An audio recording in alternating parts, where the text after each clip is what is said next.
Olá, seja bem-vindo a esse vídeo. Hoje nós vamos falar de fraturas do tornozelo. Se você não viu o primeiro vídeo de tornozelo, que a gente fala dos entorses, eu sugiro que você dê uma olhadinha.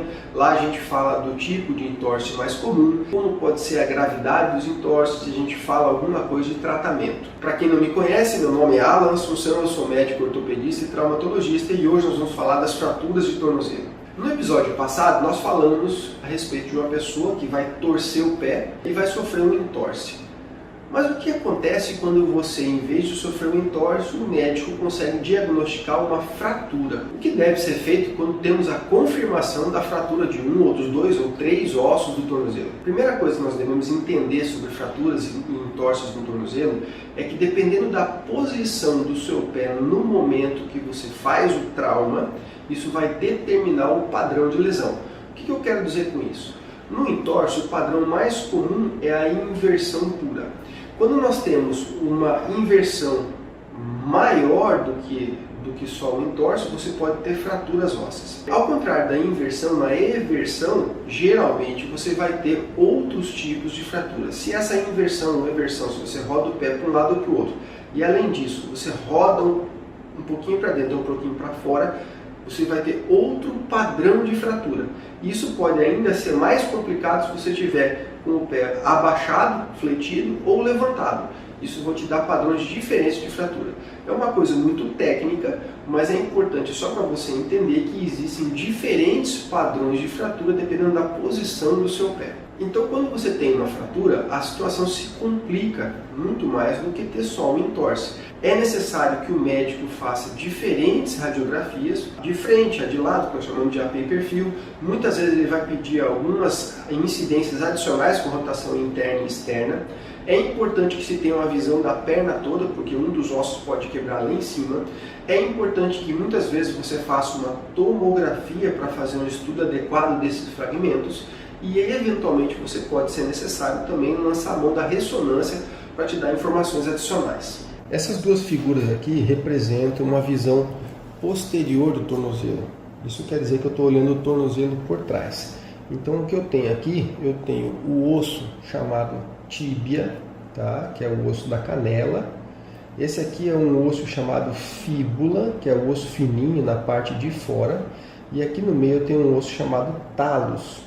Então isso aqui é o tornozelo, o osso da tíbia, que tem essa bolinha aqui que o pessoal chama de maléolo medial. Nós temos a parte de fora, que é o maléolo lateral, e aqui tem o talos. Esse osso aqui embaixo é o calcâneo.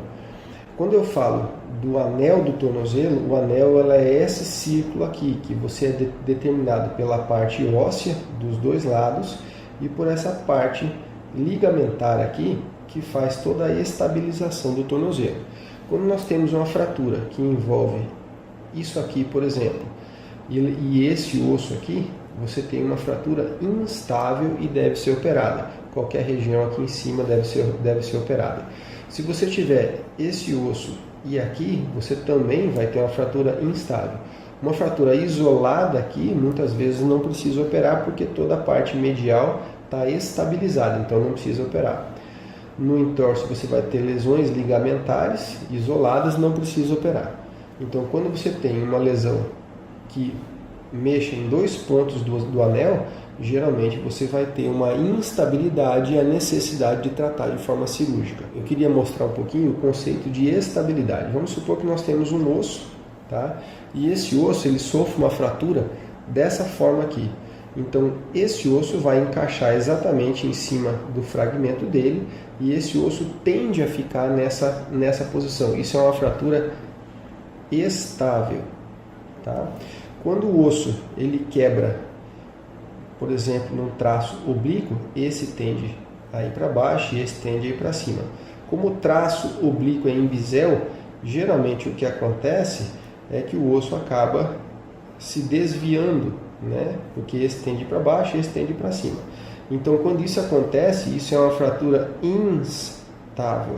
Fraturas instáveis dão um resultado muito ruim a médio e longo prazo, trazem muita dor, muita deformidade e alteração funcional, então elas devem ser corrigidas. A gente passa e corrige, deixa ela de volta no lugar, e a nossa tendência é tratar com cirurgia. né? Nós vamos colocar, por exemplo, aqui uma placa segurando, né, com parafusos, onde você consegue dar estabilidade, voltar a ela a ser uma fratura que vá consolidar numa posição correta, um osso de forma normal e correta para consolidação. Uma pergunta que me fazem no consultório é: doutor, os pacientes que têm osteoporose e osteopenia vão quebrar mais o tornozelo? Eu vou te dizer que sim. Devido às características da osteoporose e da osteopenia, as quais vão levar a uma alteração na microestrutura óssea e deixar o osso mais fragilizado, teoricamente você precisa ter um trauma menor para ter uma fratura. Além disso, é bastante comum fratura de tornozelo nos pacientes dessa faixa etária, da faixa etária onde é mais prevalente a osteopenia e a osteoporose. Então sim, a osteopenia e a osteoporose vão trazer mais fraturas nos pacientes. Se você tiver interesse em saber um pouquinho mais sobre osteoporose e osteopenia, eu já tenho um tema gravado sobre isso, onde eu falo com o expert.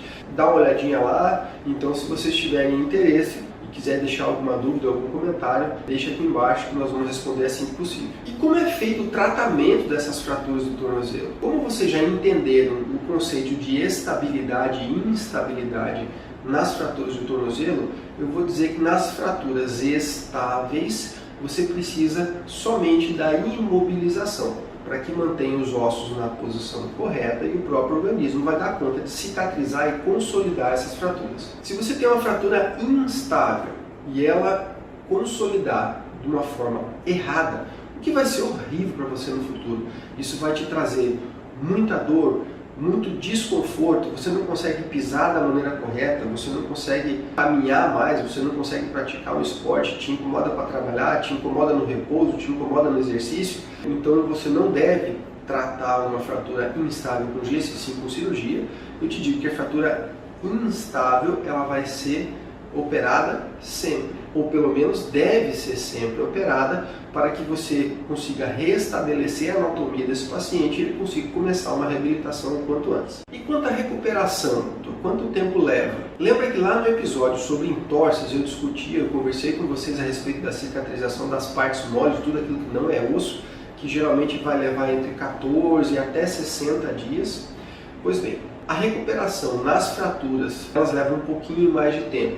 O osso ele vai levar alguma coisa entre 60 a 90 dias para cicatrizar e além disso nós precisamos que tenha a reabilitação.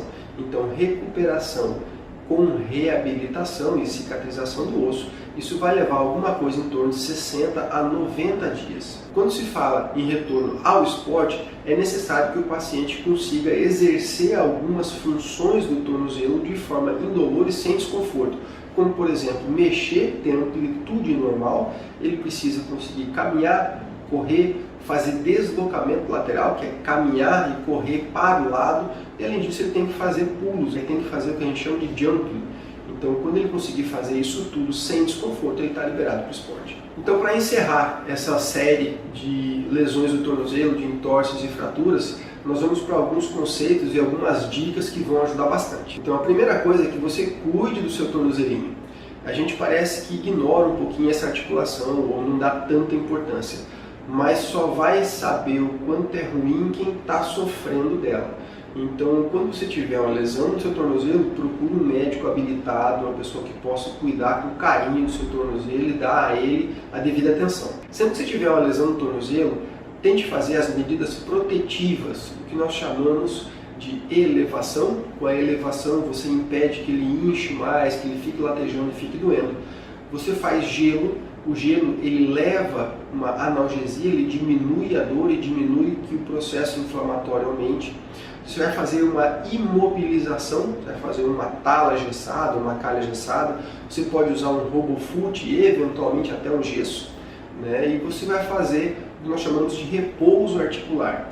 Você deve evitar usar a articulação. No caso do tornozelo, você deve evitar pisar. Então, se você não pisa, você deixa aqueles tecidos em repouso, o que favorece o processo de cicatrização, diminuição do processo inflamatório, diminui a dor e apressa a cicatrização. Além disso, você vai ir para o médico. Então, o médico ele vai te examinar, vai radiografar, vai te orientar em algumas coisas e vai te passar uma medicação que vai ajudar no quadro geral. E lembrar principalmente que se eventualmente tiver uma fratura e essa fratura for necessário uma cirurgia para reparar ela, não se esqueça que o processo de reabilitação, ou seja, a fisioterapia, deve começar o mais breve possível. Eu recomendo que seja começado dentro da primeira semana, com ponto, com ferida, com tudo.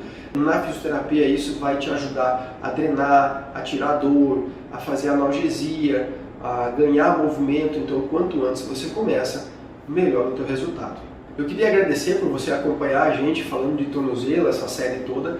Se você gostou, compartilhe. Se você quiser levar essa informação para alguém que esteja precisando, compartilhe, isso pode ser bastante útil. Se você quiser deixar alguma sugestão ou tiver alguma dúvida, use os comentários para isso. Tá joia? Até o próximo vídeo e até mais.